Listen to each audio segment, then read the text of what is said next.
નમસ્તે વિદ્યાર્થી મિત્રો, જય શ્રી કૃષ્ણ બધાને. કેમ છો? મજામાં ને?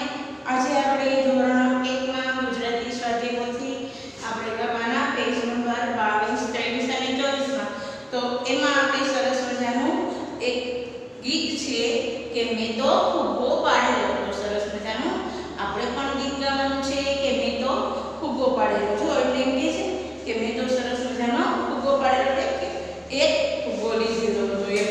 તો એમાં છે કે કોઈ પાડે કુરકુરિયું ને કોઈ પાડે ગાળ, એ ભાઈ ભાઈ ભાઈ ભાઈ ભાઈ.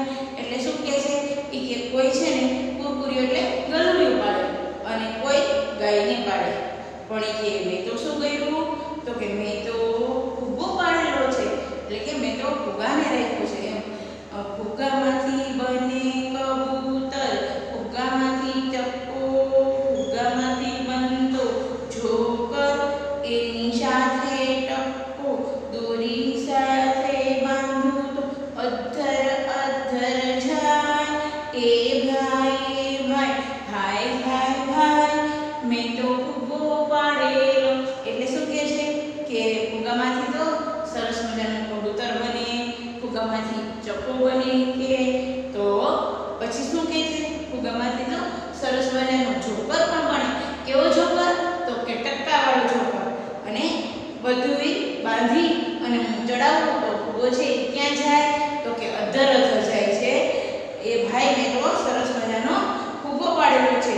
લાકડી ઉપર બાંધું તો મારી સાયકલ સ્કૂટર થાય, ખિસ્સામાં મૂકું તો છાનો મનો થાય, ખિસ્સામાં મૂકું તો છાનો મનો થાય, એ ભાઈ ભાઈ ભાઈ મેં તો ફુગ્ગો પાડે.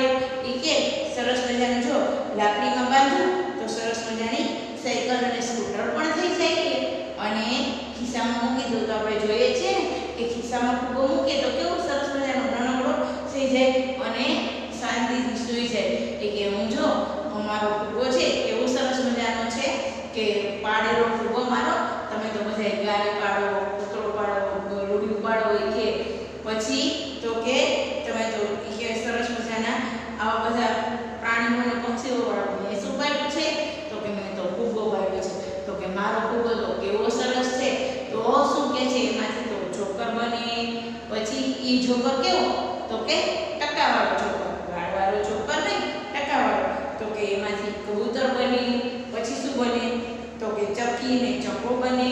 પછી તો કે મારી સરસ મજાનું સાયકલ ને સ્કૂટર પણ થઈ જાય. તો કે આવો સરસ મજાનો મારો શું છે? મેં તો આવો સરસ મજાનો મારો ફુગ્ગો પાડેલો છે. તો એમાંથી આજે આપણે આ કવિતાથી આપણે એમાંથી આપણે એના પ્રશ્નના જવાબ કરવાના છે.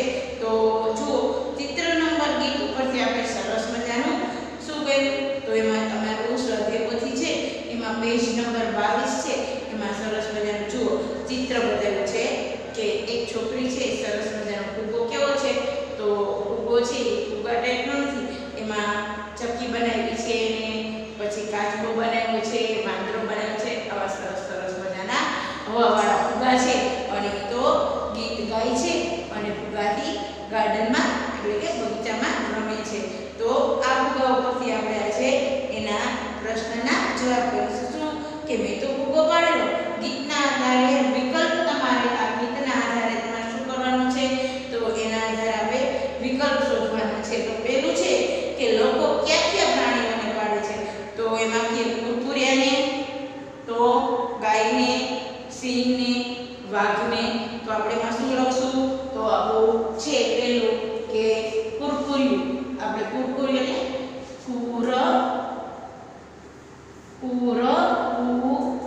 કુરકુરિયું, બરાબર? કુરકુરિયું એટલે શું કહેવાય? તો કે કુરકુરિયું એટલે શું થાય? તો કે ગલુડિયું. અને બીજો આપણે તો અહીંયા આપણે રાઈટ કરશું. પછી બીજો વિકલ્પ તો કે ગાય. તો આપણે ગાયને પાડીએ છીએ તો અહીંયા આપણે રાઈટ કરશું. સિંહને અને વાઘને પાડીએ તો સિંહને અને વાઘને આપણે પાડતા નથી, બરાબર? પછી બીજો વિકલ્પ છે કે બાળકે શું પાડ્યું? તો કે સસલું. તો કે નહીં. પોપટ? તો કે નહીં. બિલાડી? તો ના. પણ બાળકે શું પાડ્યો? તો આપણે કયું ગીત ગાયું? તો કે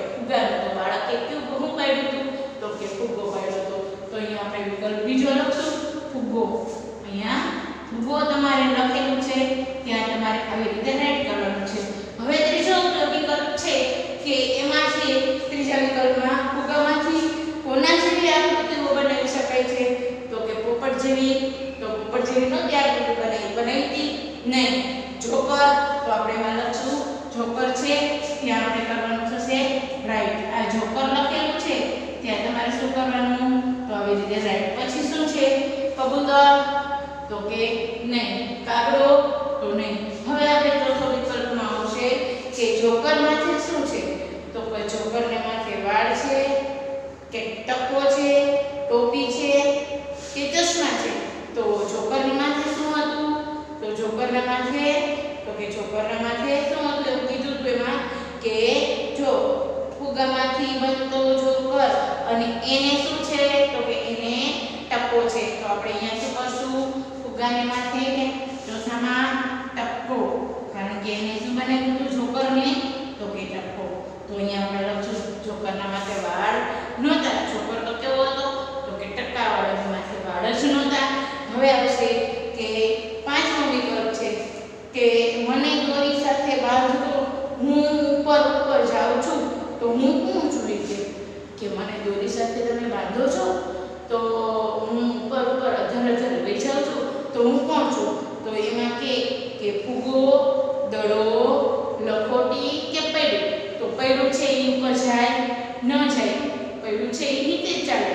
તો લખોટીને પણ આપણે એમ નાખીએ એટલે ઉપર જાય ન જઈ શકે, કારણ કે હવામાં ઉડી શકતી નથી. લખોટી વજનદાર છે એટલે લખોટી નીચે જ આમ આપણે રમી શકીએ. તો લખોટી પણ નહીં. તો દડો આમ છે પણ ફરીથી પાછો નીચે આવી જાય એટલે દડો પણ નહીં. પણ શું? ફુગ્ગાને તમે હવામાં નાખો એટલે ઊંચે આકાશમાં ઉડી જાય, ફરીથી પાછો નીચે આવી શકે નહીં. પણ કયો? તો કે હવાવાળો ફુગ્ગો છે. એટલે બાળકે કયો ફુગ્ગો લીધો તો? એવો જ લીધો. તો આપણે ફુગ્ગો છે, પાંચમો વિકલ્પ છે ફુગ્ગો, એમાં આપણે કરશું આ રીતે રાઈટ. બરોબર? આ તમારું શું થઈ ગયું? વિકલ્પ 5માં રાઈટ. પછી તે લાકડી ઉપર ફુગ્ગો બાંધતા સાયકલ શું બની જાય છે? તો સાયકલ છે, લાકડી ઉપર ફુગ્ગો બાંધતા તો સાયકલ શું બની જાય? તો સાયકલ છે એ વિમાન બને છે? નહીં. તો શું બને છે? રિક્ષા? તો કે નહીં. કાર? તો કે નહીં. શું બને છે? તો કે સાયકલ સ્કૂટર થઈ જાય છે. સાયકલ ઉપર બાંધું તો મારી સાયકલ સ્કૂટર બની જાય છે. તો એમાં આવશે સ્કૂટર. તો આપણે સ્કૂટર છે એમાં આપણે શું કરશું? રાઈટ કરશું. અહીંયા સ્કૂટર, તો એમાં આપણે રાઈટ કરવાનું. બરાબર? પછી એ છે કે સરસ મજાનું તમે જો એમાં રમત છે, સરસ મજાની રમત રમવાની છે. નાના બાળકો છે એ પહેલા છે એની પાસે મોબાઈલ નહોતો, તો એ લેસન કરી ફ્રી થાય એટલે એ અલગ રમતો રમતા હોય. તો કે હાલો આપણે પૈડા બનાવી, આપણે ગોળ ચકેડા બનાવી અને લંગડી રમીએ. તો આ એક રમત હતી. બરાબર? તો અમારા વખતમાં છે ને એવી રીતે ગોળ ચકેડા કરી અને પછી ઠેકવાના, એ રીતે રમત રમતા. પછી તો શું બનાવવાનું? એવી રમત રમવાની કે બધા જો આવી રીતે આગળ ફરી જાય અને એક પછી રમતા નીકળતા જાય, એવી પણ રમત રમતા. અને ગીત ગાતા જતા હોય, અલગ ગીત નાખી પડાવ્યા હોય. પછી તો કે બધાય લંગડી રમતા હોય. પછી થપ્પોદાર રમે. આ બધી અમારી રમત હતી. તો બાળક છે એ જોડકનું સાંભળતા હતા અને બાળક છે જોડકનું ગાતા પોતાની રમત રમે છે. કઈ? તો કયું જોડકનું? તો સરસ મજાનું ટમેટાનું. તો આપણે ટમેટાના જોડકના અંદર બધાને ખબર છે. તો ચાલો આપણે બધા સાથે મળી અને સરસ મજાનું ટમેટાનું ગીત ગાશું. તો આપણે બોલીએ છીએ કે ટામેટું રે ટમેટું, નદી નાવા જાતું તું, ઘી ગોળ ખાતું તું, અસમસ ઠળિયાનો ઠસ. તો આ રીતે બધા જોડકનું ગીત ગાતા છે અને પોતાની બાળકો રમત રમે છે સરસ મજાની. તો પહેલાં છે એવી કંઈ કોઈ ગેમ નહોતી કે કોઈ પાસે પૈસા પણ નહોતા કે કોઈ મોટા રમકડા થઈ અને ઘરે બેસીને રમકડાથી રમે. તો બધી રમત છે એ બહાર આપણે કહીએ છીએ શેરીમાં રમત રમવાની હતી. તો બાળકો આ રીતે સરસ મજાના રમત રમતા હતા. હવે એમાં કહે છે કે શિક્ષકની મદદથી તમે ટામેટું રમત રમો અને તમારે આ રીતે કરી લેવાનું અને બધા બાળકો બોલતા જાય ટામેટું નદી નાવા જાતું તું, ઘી ગોળ ખાતું તું, અસમસ ઠળિયાનો ઠસ. આવી રીતે બધા છે આવી રીતે દરવાજો કરેલો અને દરવાજામાંથી એક બાળક નીકળતું જાય અને જો સ્ટોપ થઈ જાય એટલે એના ઉપર દાવ. એવી રીતે આ રમત રમાતી. તો જો દાખલા તરીકે એક બાળક નીકળ્યું આમ દરવાજાને દરવાજો છે એની વચમાંથી નીકળતા સ્ટોપ થઈ ગયું તો એનો દાવ ફરીથી આવે. આ રીતે રમત રમતા. તો એવી જ બીજી પણ રમતો હશે ને ખરા ને. તમને જે ગમતી હોય એવી તમારે રમતનું નામ લખવાનું. તો આપણે તો સરસ મજાનું જો ટીચર શું રમાડે છે તો કે સંગીત ખુરશી. તો આપણે પ્રશ્ન છે, પ્રશ્ન આવે પહેલો એમાં આવશે કે તમને ગમતી રમતોના નામ લખો. તો આપણે રમતના નામ લખીશું. એમાં પહેલી રમત છે તો એક તો આપણે સરસ મજાનું ટીચર છે ફ્રી થાય, આપણે પણ ફ્રી થઈ જાય. જો આપણે ભણવામાં કંટાળો આવતો હોય તો સરસ મજાનું ટીચર કે ચાલો બાળકો આજે તો આપણે ગ્રાઉન્ડમાં જઈ અને સરસ મજાની રમત રમવાની છે. તો આપણે કઈ રમત કરતા તમે ટીચર અમને સંગીત ખુરશી રમાડો ને. તો ઘણી વખત આપણે ધમાલ લોકો રમીએ છીએ, રૂમાલથી દાવ. પણ સરસ મજાની છે આપણી રમત કઈ. તો આપણે પહેલી રમતમાં લખશું કે સંગીત ખુરશી. તો અહીંયા આપણે સંગીત ખુરશી આ રીતે આપણી રમત છે. પછી બીજી રમત તો આપણે કઈ ગમશે આપણે. તો બીજી છે સરસ મજાની એમાં રમત છે તો કે આપણે જુઓ એમાં રમીએ છીએ કે નીચેમાંથી તમારા ઘરમાં કઈ રમત રમાય છે. તો આપણે આપણા ઘરમાં કેરમ રમીએ એટલે આ પણ આપણે ગમે છે. પછી કઈ રમત તો ત્રીજી રમતનું નામ આવશે તો કે સાપ સીડી. તો આ તમારી કઈ થઈ ગઈ તમારી રમત થઈ. આ તમારી રમતના નામ. હવે પ્રશ્ન છે બીજો. પ્રશ્ન પહેલો પ્રશ્ન આવશે 2. એમાં શું કીધું છે કે નીચેમાંથી કઈ રમત રમવાની ઘરની બહાર મેદાનમાં જવું પડે છે. તો જો કેરમ છે એ આપણે ઘરની બહાર રમીએ છીએ, નથી રમતા. પણ આપણે એ રમત છે એ ઘરમાં રમીએ છીએ. સાપ સીડી છે એ આપણે શું કરીએ છીએ બહાર રમતા નથી, આપણી ઘરની રમત છે. હવે આ તો શું કીધું છે કે ઘરની બહાર રમાતી રમત. તો કેરમ છે એ નહીં, પછી સાપ સીડી નહીં, પછી હોકી છે કે લાકડીથી બોલ લઈ મારવાનો. તો એ રમત ક્યાં છે તો એ આપણે ઘરમાં રમી શકીએ નહીં. તો તમારે ત્રીજું ચિત્ર છે ચિત્ર નંબર 3 છે એમાં તમારે ટાઈપ કરવાનું રહેશે. પછી કે છે પ્રશ્ન 4 કે તમારા ઘરમાં રમાતી રમતો ઘર સાથે અને મેદાન સાથે રમાતી રમતો છે એમાં તમારે શું કરવાનું છે જોડવાનું છે. તો જો ઘરની રમત છે તો આપણે છોકરીઓ છે ઢીંગલા પોતે રમે, બરાબર, ઘર રમવાનું. તો ઘર રમે એમાં ગેસ, ચૂલો, સબરી, થાળી, વાટકા બધું લે. તો એ કઈ રમત થઈ તો એ આપણી ઘરની. એટલે ચિત્ર નંબર 1 છે એમાં આપણે ઘર સાથે જોડશું. હવે બીજી રમત છે જો બધાએ રમે છે ખોખો. તો એ કઈ રમત થશે તો એ મેદાન. તો એ તમારે મેદાન લખેલું છે ને ત્યાં તમારે જોડવાનું છે. પછી જુઓ પછીની રમત છે તો આપણો છે ઘોડો ને પછી રાજા ને એ રમત આવે છે. જો એમાં ચિત્ર છે ઘોડાનું અને રાજાનું એ રમત છે. તો એ ક્યારે તો એ આપણે ઘરમાં રમી શકીએ. ચોપાટ છે, બરાબર, કેરમ છે, આ બધી રમત ઘરની છે.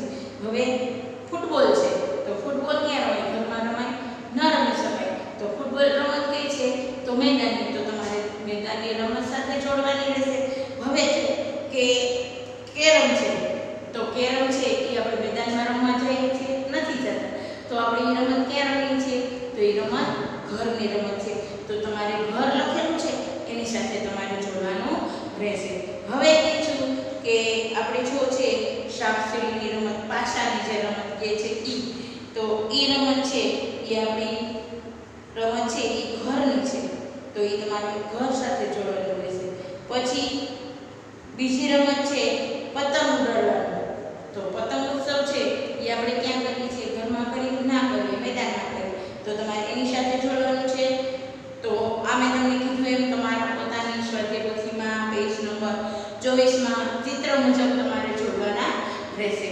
તો તમારે આ પાઠ પહેલો છે એ પાઠ પહેલો છે તમારો પૂર્ણ થાય છે અને દરેકે પોતાની સ્વાધ્યાય પોથીમાં પાઠ પહેલો છે એ કમ્પ્લીટ લખી લેવાનો છે. હવે પછી જ્યારે હું તમારી સ્વાધ્યાય પોથી મંગાવું ત્યારે તમારે પાઠ પહેલો છે અધૂરો હોવો જોઈએ નહીં. તો આ રીતે તમારે પાઠ પહેલામાં બધું કમ્પ્લીટ કરી લેવાનું છે. નમસ્તે. વિદ્યાર્થી મિત્રો